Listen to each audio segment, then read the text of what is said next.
when was the actual breakthrough that you had from being like a normal average BC student to someone who has achieved tremendous things? You set up your own company, you have your own book at such a young age, you're running your own business, and now you are inspiring a lot of young people to take up public speaking, and now you are the world champion. You are the first world champion from Singapore. You're probably the Joseph Schooling of the Toastmasters. Joseph Schooling, I mean, he has invested so much time, his family members invested so much money, and a lot of people don't see the behind the scenes. So when he won, I was in the United States, I was cheering so hard, I was very happy that he won. Nice. Very proud of Joseph. Amazing. Joseph, if you're watching, we want you on the show. Yeah. So, okay, here in the High Flyers Nation, we are very interested in people who are young millennials who are very super successful in whatever they do, regardless of whether you are in sports or in arts, maybe dance or music, and yourself public speaking. But more than we are interested in the people or the persona or the personality of our heroes, right? We are more obsessed about their philosophies and the mentality that they have, and especially their values. So, being a highly successful speaker, what are certain values or principles that you personally hold on to, and where have you learned them? Did you learn them through your own experiences, or were they passed on to you by your parents or maybe your role models? What are some principles that you hold on to? There will be two main values, I would say. The first one would be always have the audience in mind. I think that's extremely important. Have the interest place as number one. Initially, when I first started out, it was all about me and me and me. A lot more showmanship. When I started out at age 14, age 15, I was more concerned about how I look and how I managed to impress others. Was I good enough and strong enough, or whatever the case may be. But at the end of the day, the takeaway for the audience members, I wasn't too concerned with it. But now as I grew older, and I hopefully much wiser, hopefully much wiser, I realized that audience interest is paramount. So that's one. The second one would be to always uphold a very high level of professionalism and ethics. So when it comes to, say, dealing with a fellow contestant, I will always avoid trying to put them down. In fact, for me, in this particular World Championship of Public Speaking, I don't recall ever doing that, whether it's to the semi-finalists or the grand finalists, because I think I respect the contest too much, and I respect them very much as individuals. They have earned the place in the semi-finals or in the grand finals. More importantly, when I go on stage and speak, I always try and make sure that the content that I deliver will be as accurate and to be to the best of my knowledge and understanding. One thing that has been on my mind quite recently is that people tend to have the general misconception that the millennials nowadays, especially like the youngsters that are growing up in our generation, people who are more senior in that sense, they say that millennials are very self-entitled. Millennials are lazy.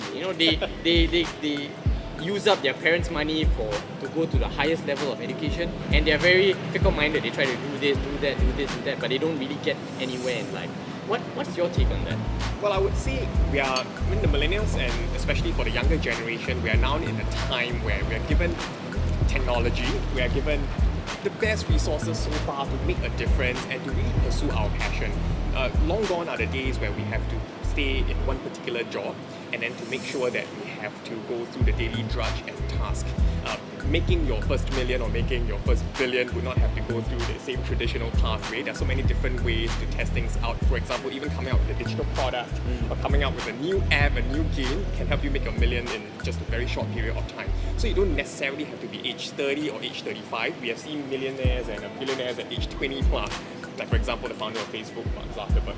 So at the end of the day, I don't feel that young people now feel very self-entitled. I can't speak for all of them, but I would say that for those who have been imbued with the right values, to know that at the end of the day, no matter how successful you are, we do owe it to our earlier generations for paving the way for us and a good, sound education system. More importantly, I believe that most of us actually are being imbued with the kind of value that we would like to give back to society once we have attained something. So we can continue this momentum and help future generations to come. Again, I don't speak for all the young generation, all members of the young generation, but I say largely we are like that. Based on my interaction with students actually. That really resonates with me, because we kind of feel that from the High Fly Nation, we feel that millennials or young people, they want to be part of something big. Like they want to be part of something, a social cause or a cause where they can selflessly devote themselves to, Correct. which is a very different mindset from the last time. You know, last time it's more of you selflessly devote yourself to the job, right, Yeah. or to the career. But now it's more of like the bigger picture. How is it affecting people around you, Correct. and how is it making the world a better place in that Yeah. sense? Would you say that the work that you do in the Public Speaking Academy, which is of your own founding, Correct. what is your hope for the younger generation? I would say sometimes we may be told, whether by our teachers or by our parents, that this is the only path to succeed. Be prepared to step out of it and seek the opinions of the people around us. Feel free to go and attend seminars or workshops and find out the success formula of not just one individual but many different individuals, because you will see that it's not just one pathway to the pinnacle, there are many different pathways to the pinnacle. For example, myself, I graduated with a law degree. I'm in fact a licensed a lawyer to be able to practice. But the thing is, I've decided now not to go into practice, not because my relatives. Why? Yeah, my relatives actually say that, well, you should be a lawyer and you studied for about 6 years. Why waste it? But I feel that I can make good use of the skills that I've acquired in my legal training elsewhere. For example, critical thinking skills and the ability to communicate in pursuing the passion, which is to teach public speaking, to spread the word and impact the lives of young people nowadays. It's something that makes me really excited. I would jump out of bed every single morning thinking of what to do next. So I think this is definitely worthwhile.